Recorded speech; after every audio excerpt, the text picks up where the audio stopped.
Hey everyone, welcome back to the channel. Tonight we're diving into the Las Vegas Raiders. The first preseason game just wrapped up, and the Raiders faced a close 24-23 loss on the road to the Minnesota Vikings. But let's be real, nobody, whether you're a Vikings, Raiders, or just an NFL fan, is too worried about the result. Preseason games aren't about the final score anyway. One thing is clear to me, and I've been saying it all summer. The quarterback situation isn't as complicated as it's made out to be. We've heard a lot about this so-called quarterback competition, but in reality, it's been more about ups and downs than anything else. One day Gardner Minshew has a good day, the next Aiden O'Connell shines. Then both have bad days. It's a roller coaster. And honestly, it's getting old. What surprised me after this first preseason game was how many people believed Gardner Minshew was the best quarterback on the field. I didn't see it that way. Sure, Gardner played a decent game, but if Aiden O'Connell doesn't secure the starting job, we need to have a serious conversation about the future of the Raiders' quarterback position. Aiden started the game and led the team on an 83-yard drive over 15 plays. Unfortunately, he took a sack on third down. But it's wild how one bad play can stir up so much debate. Neither Aiden nor Gardner was perfect, but it's almost as if Raiders fans are divided over this in a way that just doesn't make sense.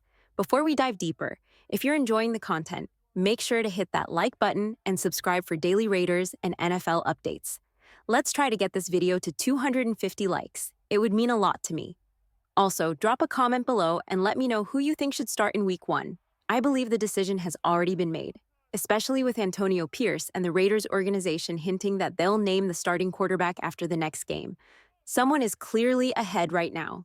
Gardner did well when he came in during the second quarter, leading 2 touchdown drives, including a beautiful 20-yard over-the-shoulder pass to DJ Turner in the end zone. But again, Aiden had just one possession. And as we've been saying all summer, one good or bad day in practice isn't what matters. Preseason performance is what counts. And for those saying, oh, Harrison Smith didn't play, Jonathan Greener didn't play. Remember, it's just preseason. That doesn't change Gardner's case one bit. The fact remains, Gardner went 7 for 9, covered 83 yards in 15 plays, and yes, took that unfortunate sack on third down. But if we're being fair, Gardner Minshew is probably the best backup quarterback for this team. But folks, that's exactly why Gardner Minshew was brought in, to be the best possible backup QB for Aiden O'Connell. Look, I've been covering the NFL for a few years now, and this happens every single season. I'm not singling out Raiders fans, but it's a common theme. A quarterback has a good game, and suddenly there are excuses flying around, good or bad. Then another quarterback plays well, and the same thing happens. It's a cycle. Let's put it in perspective.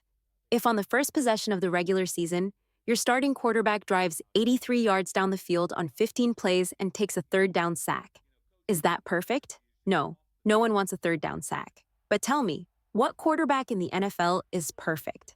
Maybe Patrick Mahomes, but let's be real. Neither of the quarterbacks on the Raiders roster is Mahomes. That's why I struggle with the Gardner Minshew hype right now. Yes, he played a good game, but there were so many erratic throws during his few possessions that made it clear to me, Aiden O'Connell is the guy. It was as clear as day.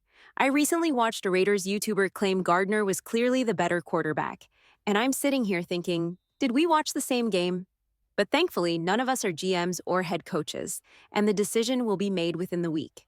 Now, moving on to a more positive note, because I know the quarterback battle is causing some division, as it always does with any positional battle, I came across an interesting article on Bleacher Report. Take this with a grain of salt because we're about to poke some fun at it. The article, written by Alex Ballantyne, no shade intended, predicts the Raiders' biggest regrets from the 2024 offseason.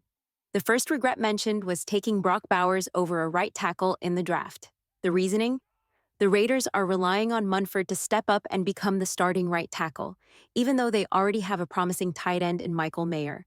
The article argues that if Munford struggles to protect the quarterback, the Raiders might regret not using their first-round pick on a tackle. But here's the thing. DJ Glaze exists, and I don't think a lot of people outside of Raiders fans are aware of that.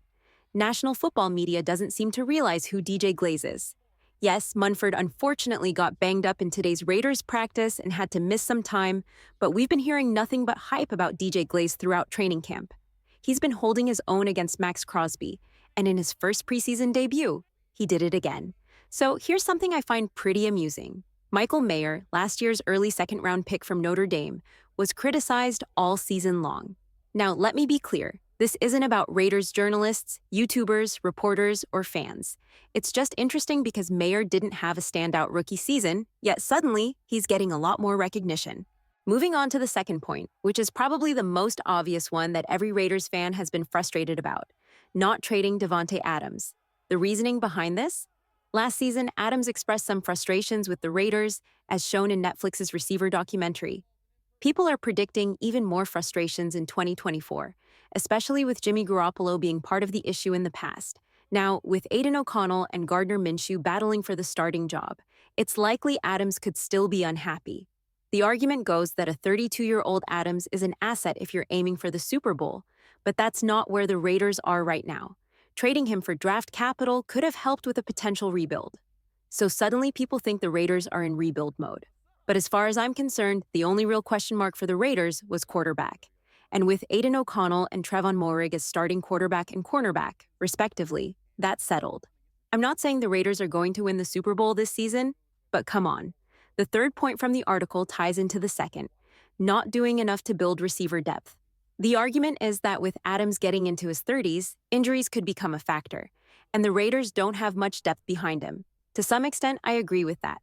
But let's not forget, the Raiders brought in Jalen Guyton, and they also signed Michael Gallup, although he ended up retiring.